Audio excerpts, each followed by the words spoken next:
درود پاک پڑھیں۔ اللہم صلی علی سیدنا و مولانا محمد المصطفیٰ وعلی آلہ و صحبہ وبارک وسلم صلاة و سلاما علیک یا رسول اللہ صلی اللہ تعالی علیہ وسلم۔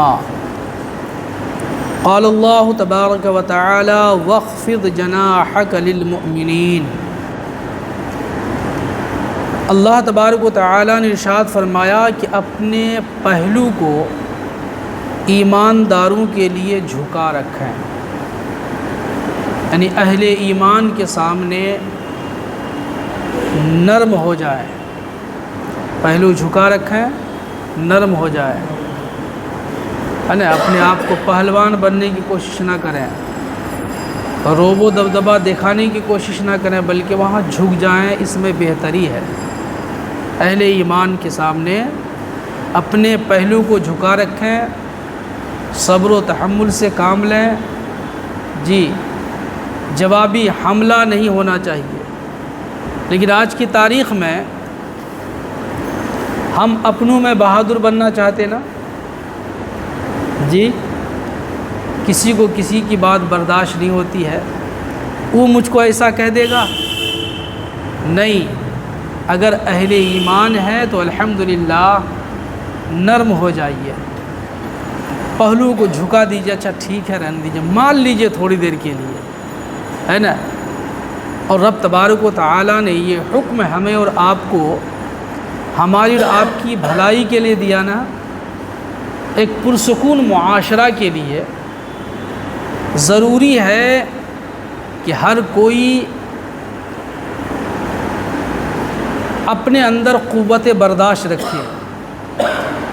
ایک پرسکون سماج کے لیے ضروری ہے کہ وہ متحمل المزاج ہوں، وہ برداشت کی طاقت ان کے اندر ہونا چاہیے، کیونکہ برداشت کی طاقت اگر نہیں ہوگی، صبر کا مادہ نہیں ہوگا، تو پھر جوابی حملہ ہوگا، اور جب جوابی حملہ ہوگا تو وہ فساد شروع ہوگا، جھگڑا ہوگا۔ اور جب جانتے ہیں جھگڑا جب ہوتا ہے، جب اختلاف ہوا کرتا ہے، جب تو میں ہوا کرتا ہے، جب جوابی حملے ہوا کرتے ہیں، تو تہذیب و تمدن کے جتنے بھی شوشے و گوشے ہیں سب کا جنازہ نکل جاتا ہے۔ جب اختلاف ہوتا، فساد ہوتا ہے، تو تہذیب و تمدن کا جنازہ نکلتا ہے کہ نہیں؟ ہر چھوٹے پر ضروری ہے کہ وہ بڑوں کا ادب کرے، بڑوں پر ضروری ہے کہ چھوٹوں پہ شفقت کرے، لیکن جب اختلاف ہو جاتا ہے، تو میں ہو جایا کرتا ہے، جب جوابی حملے کی باری جب آ جاتی ہے، تو اس کا لحاظ رہتا ہے کیا وہاں؟ جی نہیں رہتا ہے نا۔ پھر جب جوابی حملے کی باری آتی ہے اور برداشت نہیں کرتا انسان، تو وہ کچھ بول دیتا ہے جو ایک مومن کو نہیں بولنا چاہیے، جی۔ تو قوت برداشت ایک اچھا سماج کے لیے، ایک اچھی سوسائٹی کے لیے، ایک اچھی فیملی کے لیے، ایک پرسکون گھر بنانے اور دیکھنے کے لیے ضروری ہے کہ گھر کے ہر فرد میں قوت برداشت ہوں، ہر فرد میں، میاں میں بھی ہو قوت برداشت اور بیوی میں بھی قوت برداشت ہو، جی۔ جب دونوں میں قوت برداشت قوت برداشت ہوگی دونوں میں، تو بہت سارے معاملات خاموشی سے بھی حل ہو جائیں گے انشاءاللہ، ہے نا۔ خاموشی سے بہت سارے معاملات حل ہو جائیں گے، اور اگر قوت برداشت نہیں ہے تو پھر وہی ہوگا جو ہو رہا ہے، گالی گلوچ، ہے نا، دھکم دھکا، مار دھاڑ، ہاں یہ سب ہوگا۔ یہ کیوں ہوتا؟ قوت برداشت جواب دے چکا ہوتا ہے، وہ قوت برداشت سے کام نہیں لیتا ہے۔ اور اللہ پاک نے ہم اہل ایمان سے کیا کہا کہ ہم اہل ایمان کے لیے اپنے بازو کو جھکا رکھیں، معاملات کو حل کرنے کے لیے اور سنجیدہ طریقے سے حل کرنے کے لیے برداشت کرنا اور صبر کرنا یہ ضروری ہے۔ اللہ کے رسول صلی اللہ علیہ وسلم نے اس سلسلے میں فرمایا، عن ابی موسیٰ رضی اللہ تعالیٰ عنہ قال قال رسول اللہ صلی اللہ علیہ وسلم المؤمن للمؤمن کالبنیان یشد بعضه بعضا وشبک بین اصابعہ۔ حضرت ابو موسیٰ اشعری رضی اللہ تعالیٰ عنہ ایک عظیم صحابی ہیں، فرماتے ہیں کہ آقا کریم رؤوف رحیم صلی اللہ علیہ وسلم نے فرمایا کہ مومن کے لیے، اہل ایمان کے لیے، ایماندار کے لیے عمارت کی طرح ہے، ایک مکان کی طرح ہے، یشد بعضہ بعضا، کہ اس کا بعض کو تقویت بخشتا ہے، بعض کو قوت دیتا ہے، طاقت دیا کرتا ہے۔ میرے آقا کریم صلی اللہ علیہ وسلم نے اپنی انگلی مبارک کو پیوست کیا، ملایا اور یوں فرمایا کہ مومن کے لیے یوں ہے۔ کیوں بھائی؟ چونکہ مومن کا مقصد تو ایک ہی ہے نا، کہیں کا ہو، کسی بھی حیثیت کا ہو، امیر ہو، غریب ہو، ہے نا، بھارت کا ہو یا کسی دوسری کنٹری، دوسرے ملک کا ہو، مومن کا مقصد اللہ، اس کے رسول صلی اللہ علیہ وسلم کی رضا حاصل کرنا ہے، یہی مقصد ہے نا۔ مومن کا مقصد ہے کہ ہم اللہ کے اچھے بندے بنیں، مومن کا مقصد یہ ہے کہ ہم اللہ، اس کے رسول صلی اللہ علیہ وسلم کی رضا حاصل کریں۔ ہر مومن کی یہی خواہش ہونی چاہیے، مومن کا یہی مقصد ہونا چاہیے کہ اللہ، اس کے رسول صلی اللہ علیہ وسلم ہم سے راضی ہو جائے۔ جی یہی مقصد ہے نا۔ تو جب یہ مقصد ہوگا تو سوچ میں اتحاد ہوگا نا، نظریہ میں اتحاد ہوگا، طریقہ کار میں اتحاد ہوگا، انداز زندگی میں اتحاد ہوگا، چونکہ مقصد تو ایک ہے، مقصد تو ایک ہے۔ تو جب مقصد ایک ہے، اللہ، اس کے رسول صلی اللہ علیہ وسلم کی رضا حاصل کرنا، تو اللہ، اس کے رسول صلی اللہ علیہ وسلم کی رضا حاصل کرنے کے جو بھی طریقے ہیں وہ ہر کوئی اپنائے گا نا۔ ایک طریقہ ہے اللہ، اس کے رسول کی رضا حاصل کرنے کا، سچ بولنا۔ تو جب ہم مومن ہیں، آپ مومن ہیں، یہ مومن ہے، وہ مومن ہے، اور سبوں کا مقصد ہے اللہ، اس کے رسول کی رضا حاصل کرنا، تو الحمدللہ سب کوئی سچ پر پابند ہوگا نا۔ جی سچ پر پابند ہوگا، چونکہ مقصد ایک ہے۔ مومن یوں ہیں، اللہ کے رسول علیہ السلام نے فرمایا ہے مومن یوں ہیں۔ تبھی تو ڈاکٹر اقبال نے کہا ہے نا کہ قوم گویا جسم ہے، افراد ہیں اعضائے قوم۔ قوم گویا جسم ہے، افراد ہیں اعضائے قوم، منزل صنعت کے رہ پیما ہے دست و پائے قوم۔ منزل صنعت کے، ترقی کی منزل کے لیے قوم کو محنت ضروری ہے، قوم کا محنت کرنا ضروری ہے۔ جب تک محنت نہیں کریں گے تب تک کچھ ہاتھ آنے والا نہیں ہے۔ انگلش کا ایک پروورب ہے، سکسیز از ڈیپینڈنٹ آن ایفارٹ، ہے نا سر؟ سکسیز، کامیابی منحصر ہے کوشش پر، کامیابی منحصر ہے کوشش پر۔ سکسیز از ڈیپینڈنٹ آن ایفارٹ، کامیابی محنت پر منحصر ہے۔ یہ دست و پا اللہ تعالیٰ نے ہاتھ پیر دیا، اعضائے بدن عطا فرمائے، ہے نا، اسے حرکت میں لانا ہے، اسے حرکت میں لانا ہے۔ اللہ، اس کے رسول صلی اللہ علیہ وسلم کی رضا کے لیے کہیں ہاتھ اٹھانا ہے، اگر ذریعہ ہے ہاتھ اٹھانا تو ہمیں ہاتھ اٹھانا ہے، قیام کرنا ذریعہ ہے تو ہمیں قیام کرنا ہے، کہیں جھکنا اگر ذریعہ ہے تو ہمیں جھکنا ہے، کہیں پیشانی ٹیک دینا اگر اللہ، اس کے رسول صلی اللہ علیہ وسلم کی رضا حاصل کرنے کا ذریعہ ہے تو ہمیں اپنی پیشانی کو رب اور رب کے رسول کی رضا کے لیے جھکا دینا ہے، چونکہ مقصد ایک ہے۔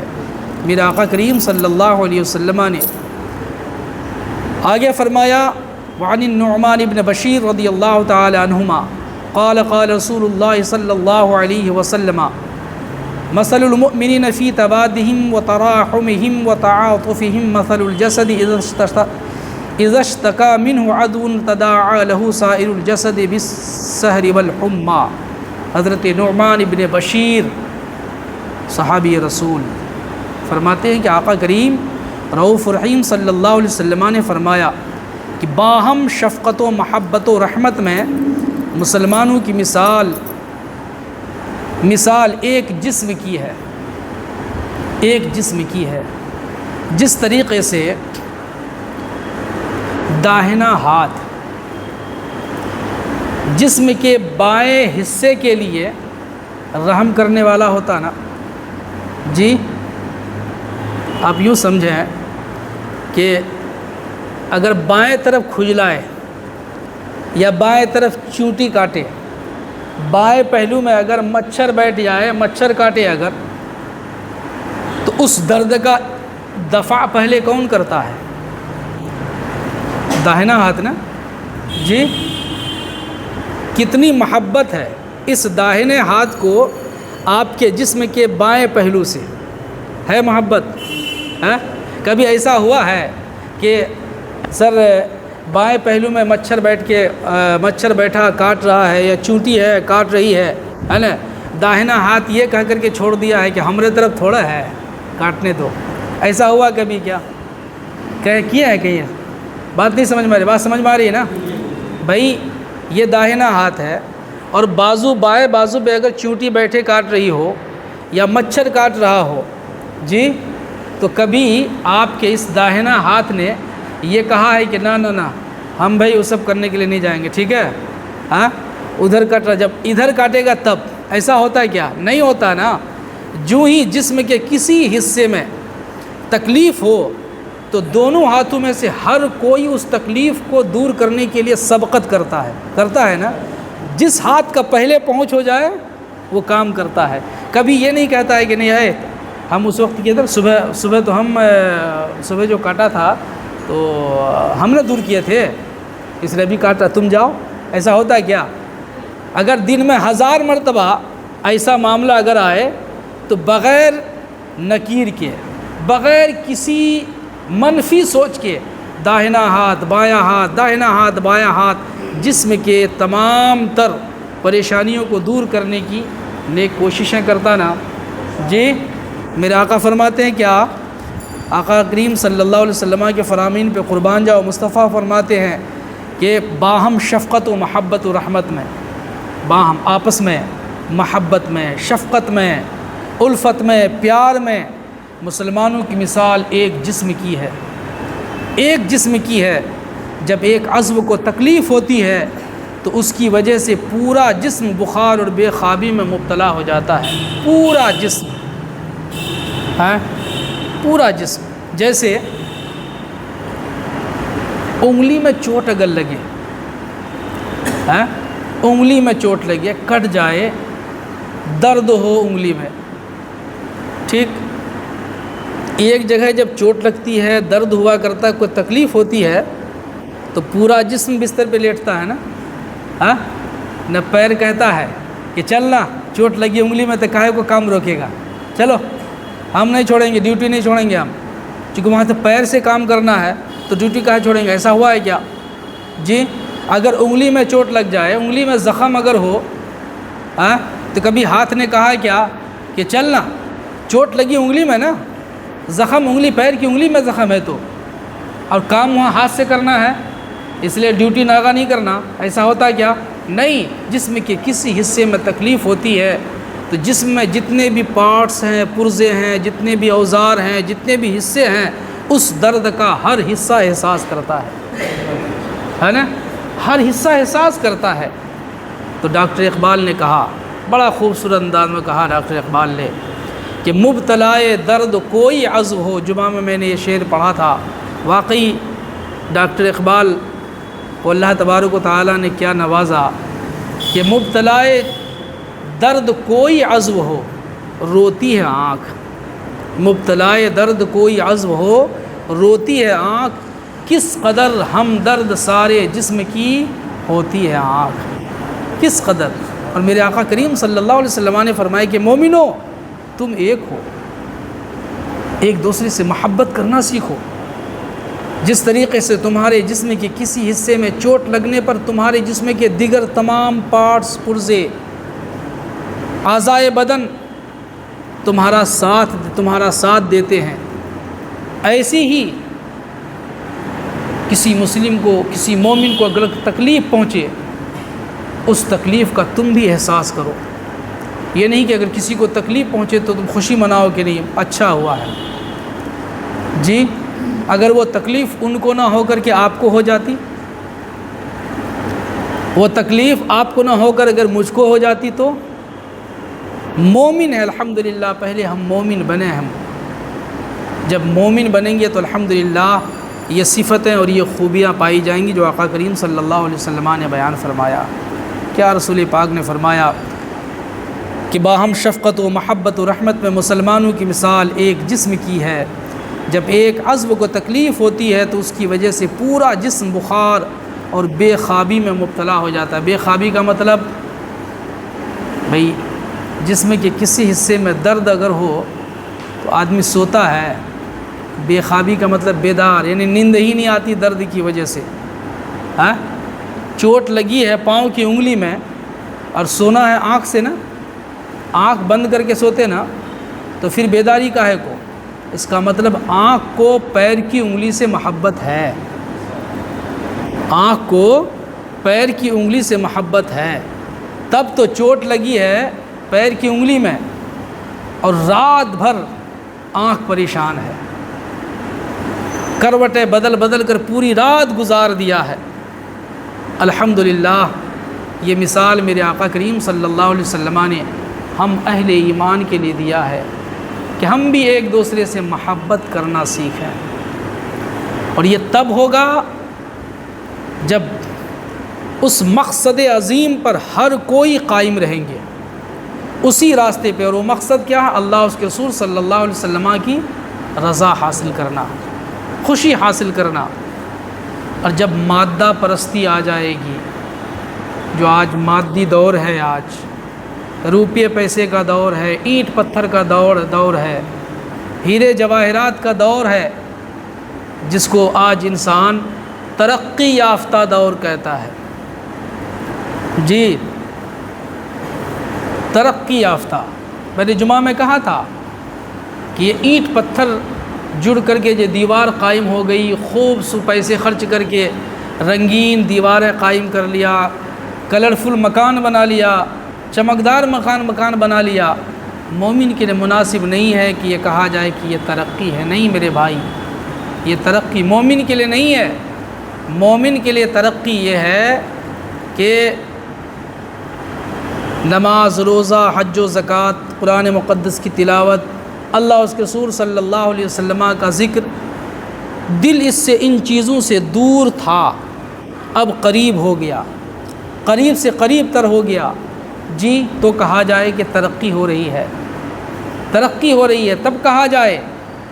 اب بنا تلاوت قرآن پاک کے ایک دم بے چین ہو جاتا ہوں، طبیعت نہیں لگتی، اس کا مطلب ہے کہ آپ نے ترقی کیا ہے۔ آپ کی ترقی اس میں ہے، آپ کی ترقی اس میں ہے۔ سبقت اچھائی میں اگر ہو رہی ہے،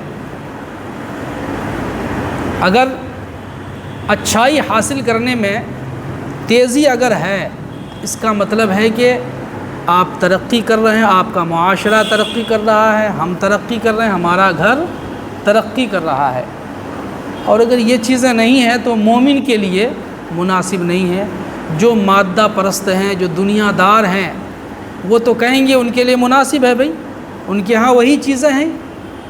جیسے آج ہمارے بھارت میں ہر چہار جانب بے چینی ہے، عزت و آبرو کی نیلامی ہو رہی ہے، نہ کسی کی عزت محفوظ ہے، نہ کسی کی جان محفوظ ہے، نہ کسی کا مال محفوظ ہے۔ لیکن ہمارے دیش کا مادہ پرست ذمہ دار میڈیا کے سامنے آ کے چیخ چیخ کر کے کہتا ہے کہ ہمارا وکست دیش، دنیا کا ایک مہان ملک ہے، مہان دیش ہے، جو ترقی کے فلاں شیخر پہ، ترقی کے فلاں عروج پر، فلاں پہاڑ پہ کھڑا ہو چکا ہے۔